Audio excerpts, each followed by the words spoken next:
begin with a confession. It's actually quite nerve-wracking to be in front of you today because I did not come from the world of banking or finance. In fact, I came from the wonderful world of marketing. And let me tell you just a little bit about my past life. And I promise this builds well into my story. Before, I built brands from the Magnum launch in the Philippines. I don't know if you remember the time when you first ate Magnum and posted it on your Facebook. So that was our campaign. Or do you still recognize this dude, the bouncer who danced in the Cornetto campaign? Hanggang saan naabot ang 20 pesos mo? After this, I actually joined a tech startup and led human-centered design across Africa and India, and was trained in human-centered design by Swedish tech school Hyper Island. After that, I did work at TikTok and launched regional campaigns in Lazada with global superstar Hyun Bin. So, wapo po siya. Gusto ko lang sabihin sa inyo, kahit sa ang anggulo ng camera namin siya nilagay, maganda pati butas ng ilong. Wapo. So this is all before joining in SP Madrid. And I tell you this because when I joined SP Madrid, my 20-year lens of a marketer is what I bring into the science of debt collection today. And what we know in marketing remains to be true even in collections. That the best marketing strategies are always driven by powerful, data-driven customer insights and sheer obsession with the customer. So, let's go and unpack this a little bit. My goal today is simple. I want to show you that the worlds of marketing and collection share far more common ground than we think, especially now when borrower behavior is shifting faster than ever, and the world itself is becoming increasingly digital. Let's start. I would please indulge me pala. May I ask you to put on your marketing hats? Everyone has one today. And ask yourselves this question. How do credit card brands remain human-centered in today's digital world? And the starting point of any marketer is what I'm most passionate about. It's always this. Step 1, understanding your customer. To be honest, I couldn't have planned this day more perfectly. Hindi po kami nag-coordinate ng presentation, but all the presentations before mine led up to one thing, that Gen Zs, combined with millennials, they now represent 80% of all new-to-credit accounts. And with this massive shift, I wanted to understand why our tried and tested collection strategies, no matter how hard we double down on them, just doesn't perform as much as they did before. So I dug into the data, and here is what we found. Number 1, Gen Z and millennials don't see voice calls as a comfortable channel. Phone calls just feel too awkward. It's just too much commitment to talking to a stranger.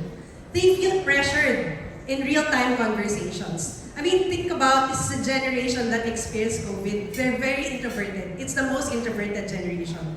And they are more conscious about their privacy.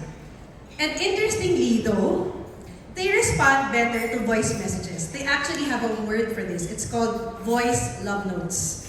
Something that older Gen Y borrowers usually just skip or ignore. So here's my first insight.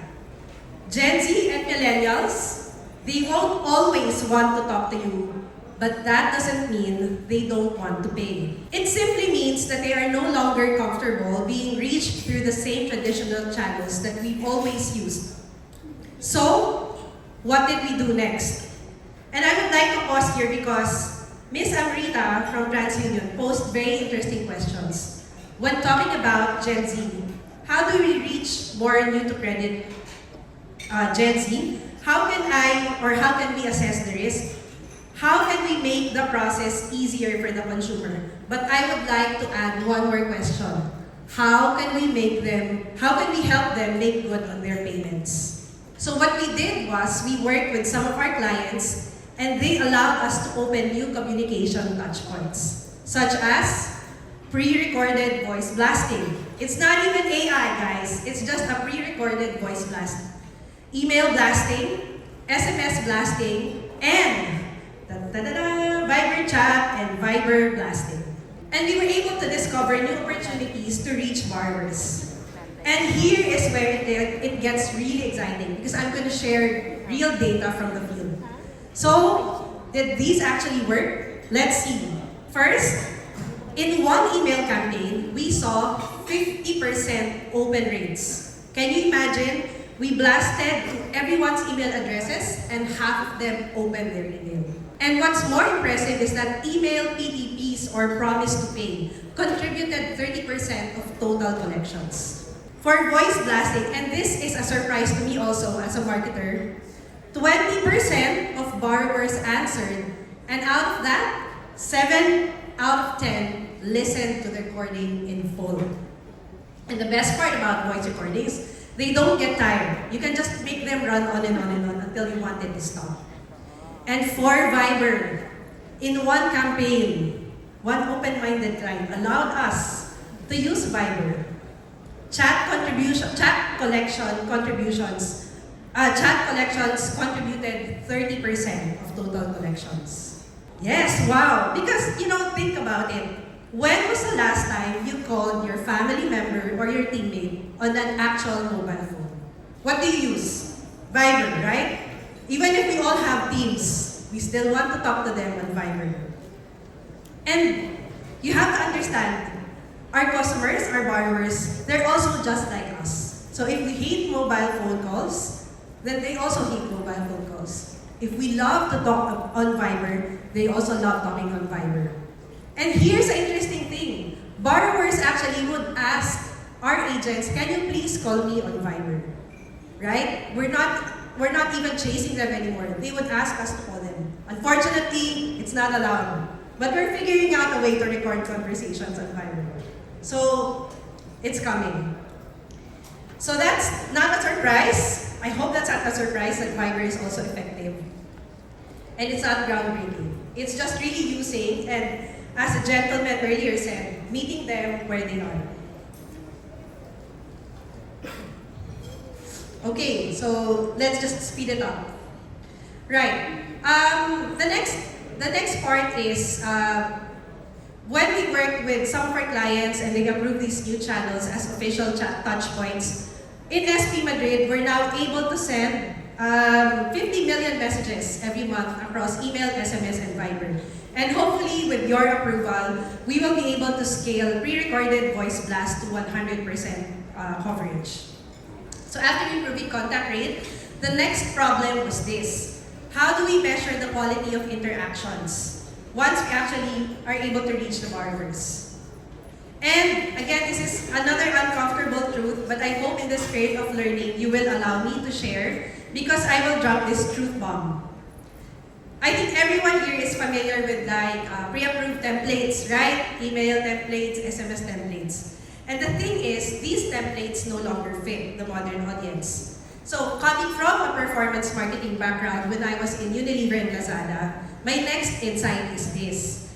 Data shows that around 90% of people read messages, okay, this is not new, a lot of you have said this before, 90% just read messages on their phones. And correspondingly, same with our borrowers, they prefer reading everything on their phones.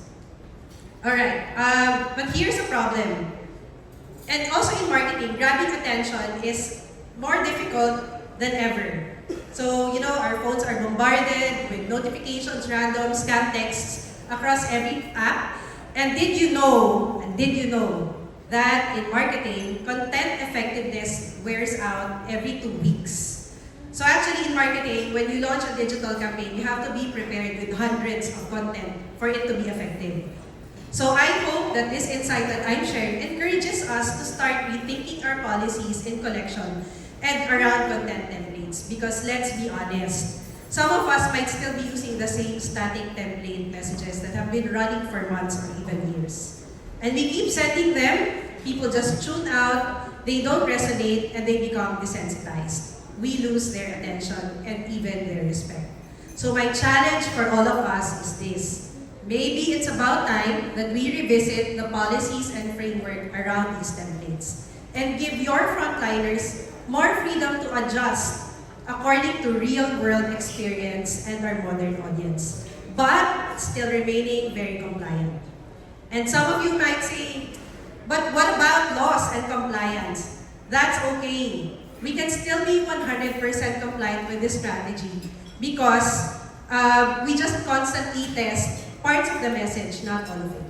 To inspire you with this implementation, we actually have worked with one client on one campaign that provided us guidelines on content structure. In marketing, this is what we call approving Lego blocks instead of a whole toy, meaning each part is pre-approved and then the combinations get rotated in real time. So that adjusts with remaining relevant in the right channel but still remaining very compliant. And that's a massive win-win for everybody. So what happened?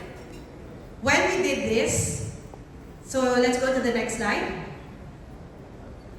Next slide.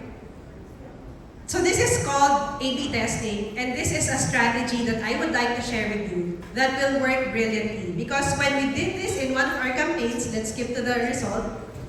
What happened was, when we A/B tested one campaign, and we just changed the subject line, nothing else, we saw a 30% increase in email collection.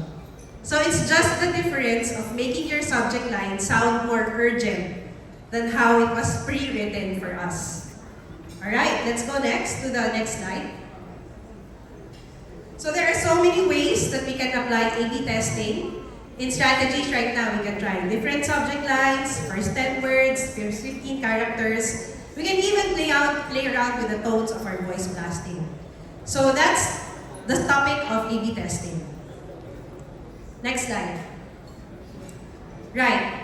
So the last part, actually, I also want to say that because we're talking to Gen Zs now, is someone brave enough to start using emojis in your payment reminders, right? That's also something to think about. Because as the Gen Z would say, and who's Gen Z here? This is what the Gen Zs would say. Guys, we need our messages to be messaging. Okay? Messages to be messaging. Sino nakagets nun? Gen Z? Yes! Okay. Ano lang yan? Practice with our kids. Alright. The last part that I would like to talk about is voice. So maybe we can skip to voice. Alright, let's voice call. 5 minutes last, guys. Okay, voice calls are still important because, of course, it still drives the volume of our collections. It's the highest volume contributor of our collections. And what we did about voice is, of course, applying empathy. Empathy is not new news, right? We've been trying to implement that in collection. But the problem with the scale that we are operating at right now, how do you make sure that empathy is implemented sustainably and standardizes across all your agents? So let's skip to the next slide. Because I'll share with you one last case study. Okay lang ba? One last case study. So we try to figure out like, empathy ba will contribute to collections? And we need our agents to know this because at the end of the day, they need to know that there is something in it for them. So using our, maybe next slide, we have an in-house QA AI, okay, which does real-time call transcription of every call that we make in our company. And this is analyzed in real time by the QA AI managed by our AI team. And that gets flagged to us if the call is compliant or not. So we use this technology to standardize one line, which is Kumusta. Okay? So Kumusta is a standard opening. We think it's very intuitive, but apparently with the high volume of calls, especially when you're dealing with a bad irate client, it's very, very difficult to make it standard and force our agents to open with this line. So we used our QA AI and reinforced it with a lot of call calibration and training. And what we found out was, next slide please. Next slide. Next slide. Okay, so by implementing the simple Kumusta using our QA AI, that particular campaign increased collections by a factor of 3x. Okay, so my caveat here is this was a bad campaign to begin with. It was a very low grace. but by standardizing empathy into all our calls, we were able to see the lift in collection. Okay, last. At the end of the day, I'm not here to talk to you about something fancy. It's not even new technology. But technology allows us to go back to one simple truth. Be more human and go back to basics. And use technology to empower and standardize and scale. So right now, we're using our QA AI to standardize across 500,000 calls per day, across all those interactions, and 1,000 hours of training. Okay, so I'm at my last slide, so you guys can relax. My key takeaway here is very simple. Lead with empathy. Empathy is more important than ever before. And our Gen Z crowd, they're not rebellious. We just cannot talk to them properly. So that's my first. I hope you guys took that away. My second point is, strategize like a marketer. So I've shared with you how a marketer thinks, and I really believe that there is a lot of know-how and strategic value that this mindset allows us to make more collection success. And the last part is, AI is a tool that will allow us to be more human and standardize more human, more personalized, and warmer interactions across all our touchpoints.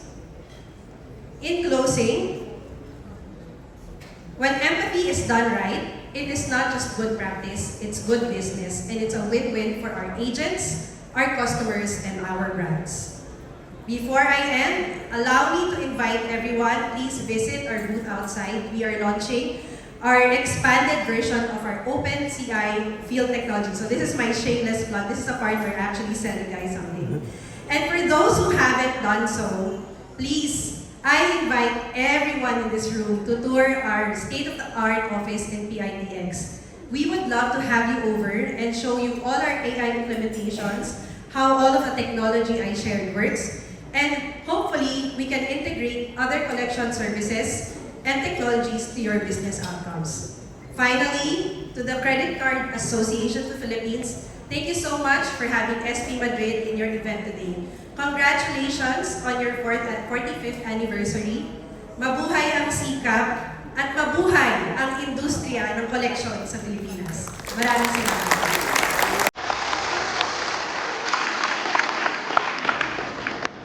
Galing.